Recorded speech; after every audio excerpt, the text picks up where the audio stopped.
Gentlemen, I'm going to call this meeting to order. For the Deuel County Board of Adjustment. The only thing on the agenda tonight is Ground Ridge 2. And at the previous hearing, we took in all the public input. Now it's time for the board to discuss among themselves and what we're going to do with this proposed Ground Ridge 2. At the end of the discussion, then we'll decide whether or not we're going to go for a vote as to what we do. And I got Mike Miller here from 1st District. Sorry about that. To help with the board that we do this right. So at this time the meeting is going to start. And Luke is going to start it off for us.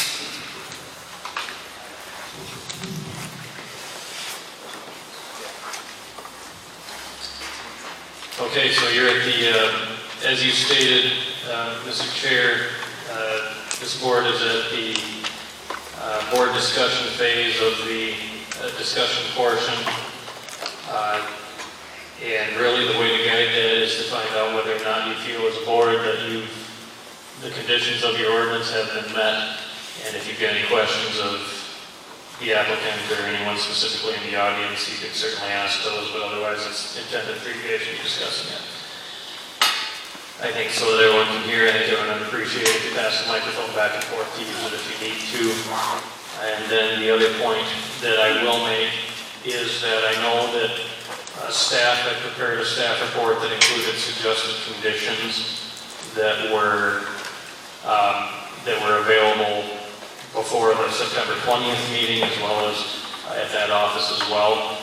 Those conditions were based on what the last wind energy system you had issued and how they would relate to this particular application. So, and basically the reason those were recommended was to give you a starting point so that you weren't starting from scratch. So you can take some out, add to them as you deem fit, with just a starting point.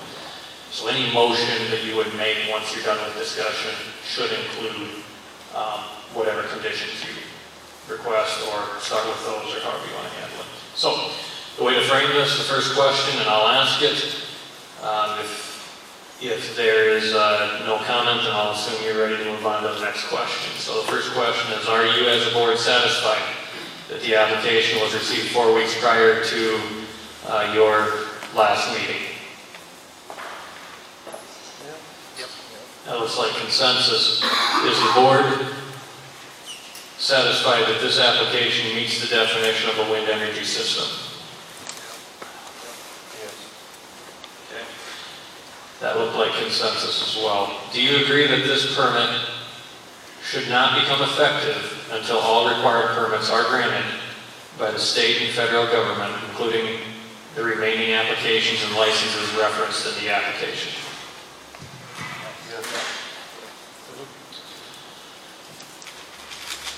Next, did the application and testimony at this meeting allow this board, at the previous meeting and any discussion you have here, allow this board to adequately review how the applicant will satisfy requirements for site clearance, topsoil protection, compaction, livestock protection, fences, public roads, haul roads, turbine access roads, private roads, control of dust, soil erosion and sediment control, electromagnetic interference, lighting, turbine spacing, footprint minimization, collector lines, feeder lines, decommissioning, tower height and appearance, and noise. And if there's a topic you want to hit that you don't feel like you've talked about enough, specify that. Let's hit that like a hammer and work on one topic at a time.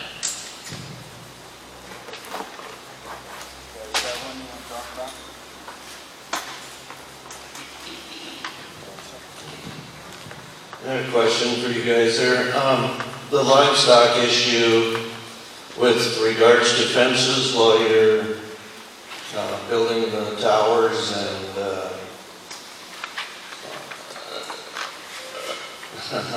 are they temporary fences that you put up around so that the cattle can't get in there, and who keeps them up after the towers are built? Tower Tyler Will on the next era. To answer your question, yes, there's temporary fences put up in the construction process to ensure that no livestock gets out of where it needs to be. We'll coordinate with the landowners on that. As far as permanent access with gates, there'll be locks installed on gates where the operations and maintenance team will have a key to that gate as well as the landowner for any type of gates that will go in for permanent access as well. Okay, so there'd be no chance of livestock getting out or, after this construction has begun? We do everything to ensure that livestock will not get out during the construction process. And as I stated earlier, we will coordinate with the landowners as far as when we'll be accessing the property, if they have concerns as to where the livestock are located at that time, and ensure that everything's in place as needed. And afterwards, then liability goes on to the landowner to keep the fence up? If it's an improvement that we bring to the property, for instance, a gate or a fence, we are in charge of maintaining that improvement.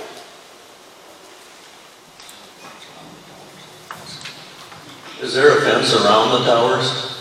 Or the livestock can get right up to them, and that's the way I seen them when I looked at them. Yes, sir, that's correct. We do not normally put fences up around the turbines. Yeah.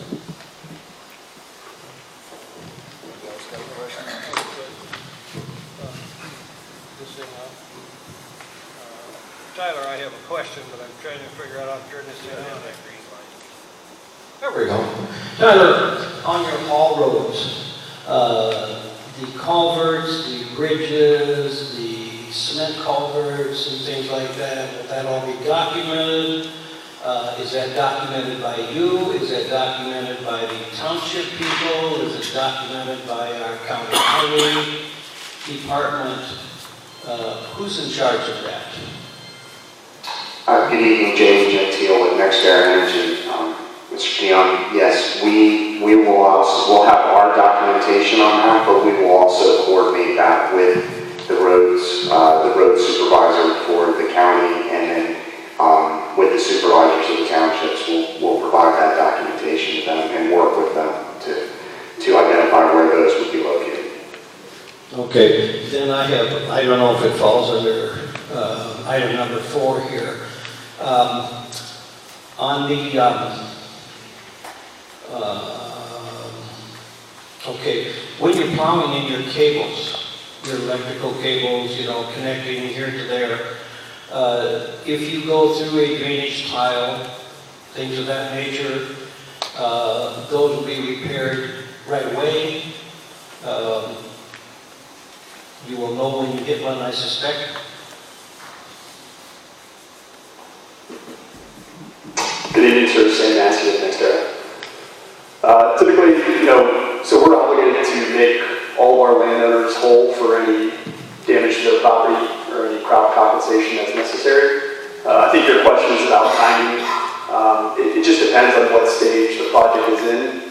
But if that tile is damaged for some extended period of time, we're going to pay them for that damage over that period of time if that affected their ability to use their land for whatever the intended purpose is. So, in any event, we're obligated, and we will, make the landowners whole for any damage we do to their property, to include tiles.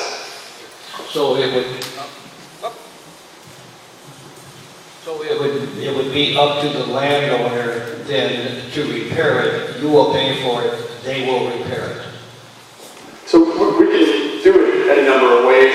We're very flexible. If the landowner wants to do it themselves and kind of send us the receipt, we're happy to do it that way. If they prefer that we do it and then it's just so totally transparent to them, we're also good with that. It's not a perfect process, I'll be honest, and there will be mistakes made, but we will do everything we can to work with the landowners to make sure that their property is restored to the original condition. Thank you.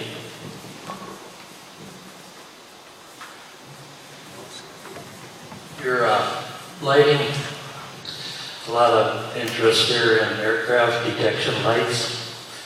And the last time I asked that, you said you'd work with me on that. Can we have that? Yes, sir, we take a look at this, and this have to get approval from the FAA for that, so pending all the required approvals, we will be planning to proceed with an aircraft detection lighting system.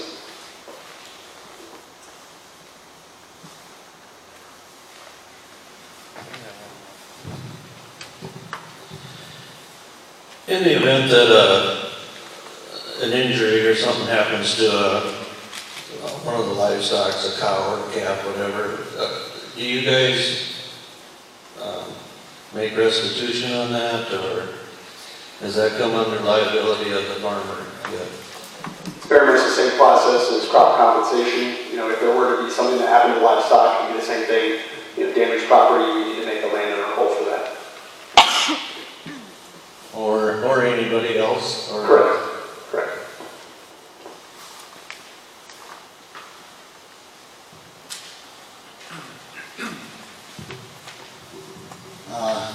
To answer your question, about maintenance on township roads, I'm in Scandinavia Township. We already got 12 wind towers in our township, and when that wind farm was put in, we went with one of the board members.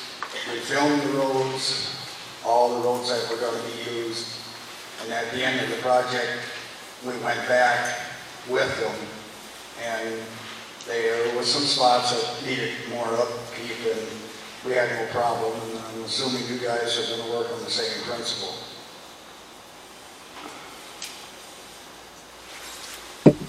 Yes, Mr. Chairman, we will actually do a very similar procedure, and we do have a member of our construction team here with us tonight, but we will coordinate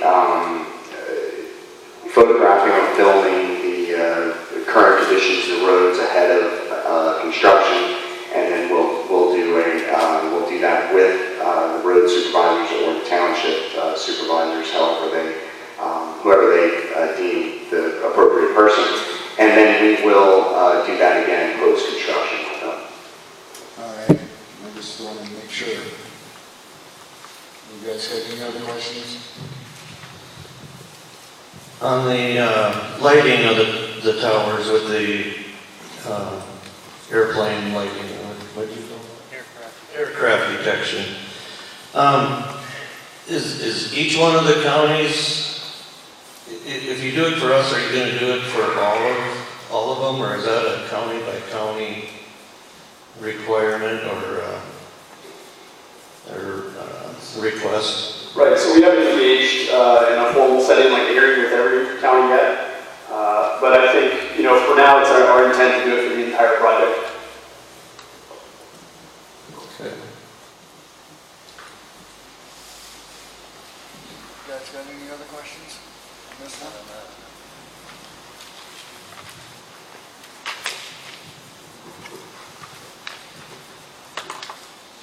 Otherwise, we're going to go on to the next one, because no more questions. We can always go back to number 4, couldn't we? Yeah, Okay. all right.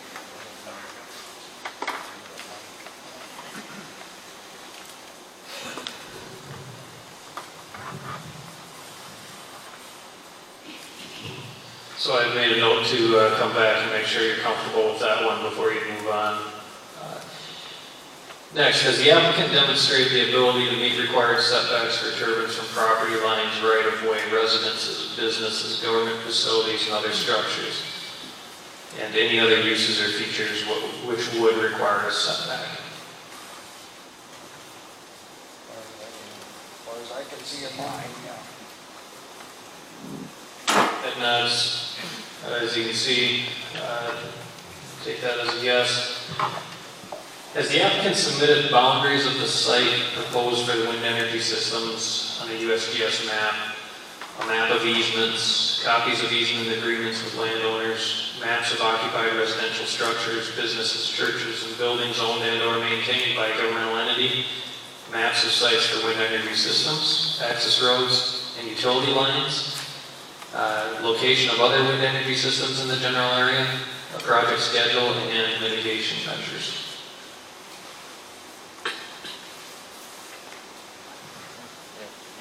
Satisfied those in there? Does the agreement in the letter of assurance that you have or condition to require a haul road agreement, that the applicant will obtain a haul road agreement, satisfy the requirement for a haul road agreement in the ordinance. I know I stumbled over that, did that make sense? The agreement to have one satisfy the need for a haul road agreement.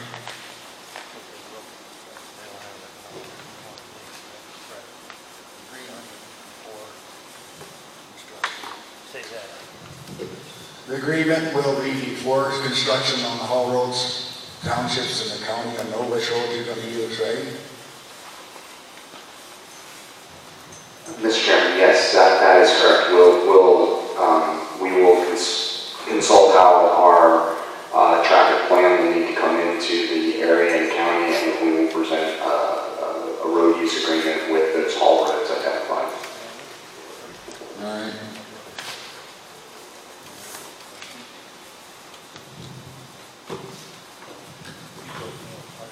Would it be in 120 days?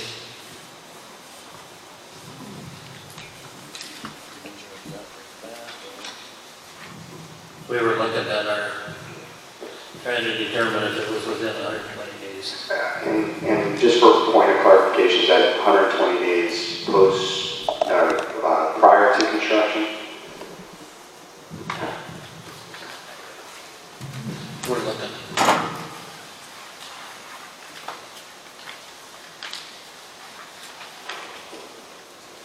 So there was mention in there about 120 days after construction for the decommissioning barn. I'm not sure if that's what you're referring to. No, we're referring to the haul road agreements. In either case, we'll have a road use agreement before construction starts. Right.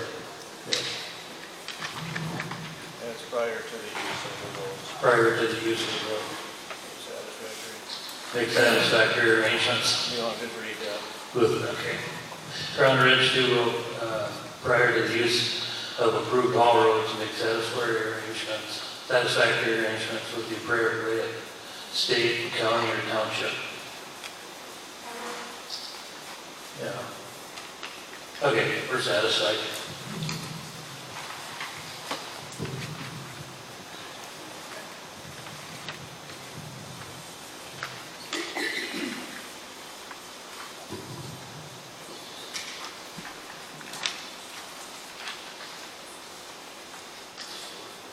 Are there any other issues brought up with the application or during testimony at last month's meeting, something you just thought of on your own throughout that may not be listed in the ordinance that you want to discuss amongst the board with this application?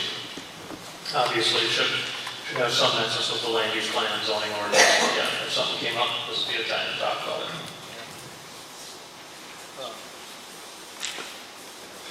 Yeah, I have several questions of the wind energy company. Will the wind farm ever be added to in the future?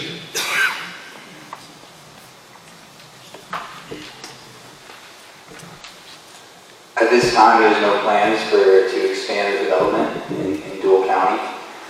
As mentioned in prior meetings, this project will ultimately be owned and operated by Excel Energy.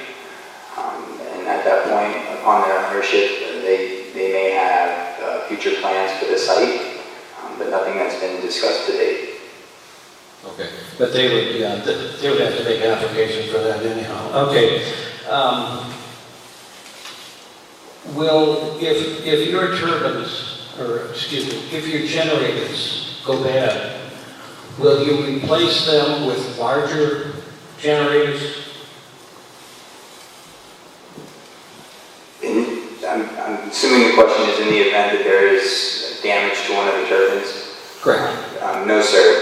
We have taken part in repowering sites with outdated or older technology where we would do the entire site. On a case-by-case basis where there may be damage or replacements needed, these turbines are sited based off of the consolidated technology that we use on the site and the associated setbacks with those turbines.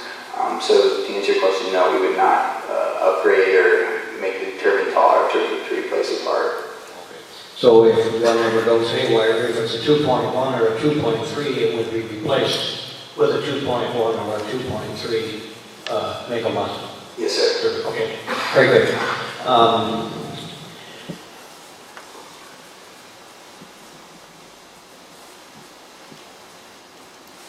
Okay, another question. If a turbine is ever struck by lightning, and apparently this does happen, and debris is scattered up to several thousand feet away, and the debris strikes homes, buildings, gets into hay fields, are you liable for that damage to, say, cattle, crops, buildings, etc.? Yes, sir, we're liable for any damage caused by our equipment.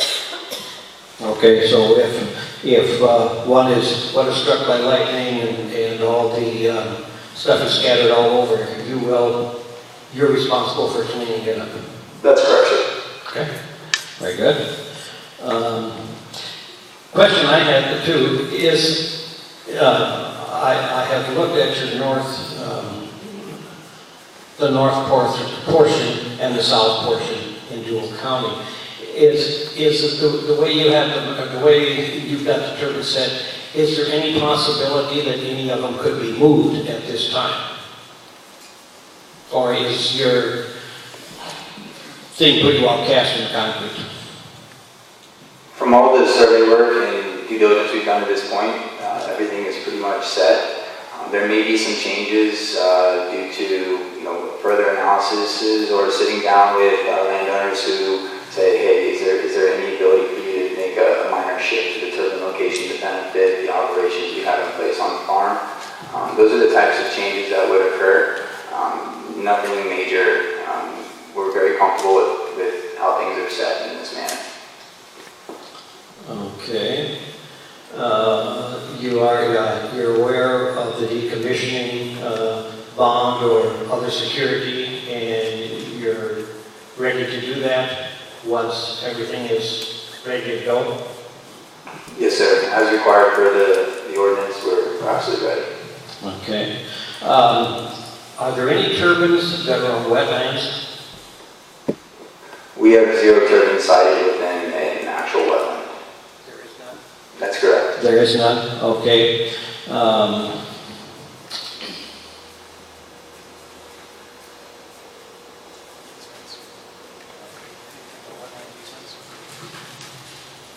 Some of these things have already been answered, and I'm just kind of going through my notes here as I went through the things that were left here with us at the last meeting. No, the only other thing I would have would be the aircraft detection lighting system, and we've already addressed that. But no, that's all the questions I have. Thank you.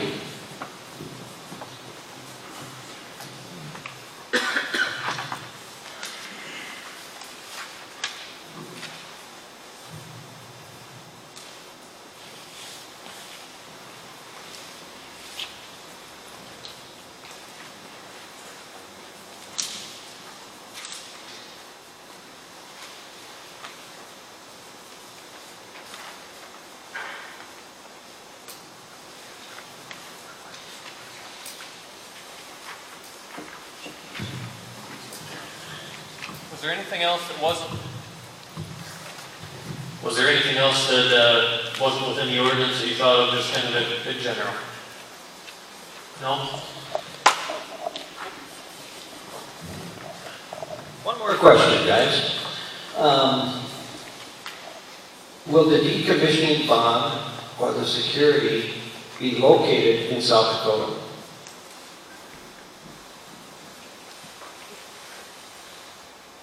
What do you mean by located in South Dakota? Well, will you use a facility in South Dakota for your decommissioning bond, for your security?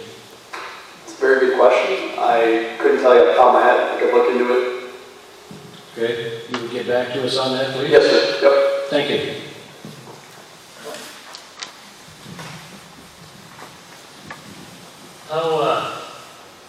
I was just thinking about this. How sympathetic are you going to be to non-participants, to their requests and to their special needs?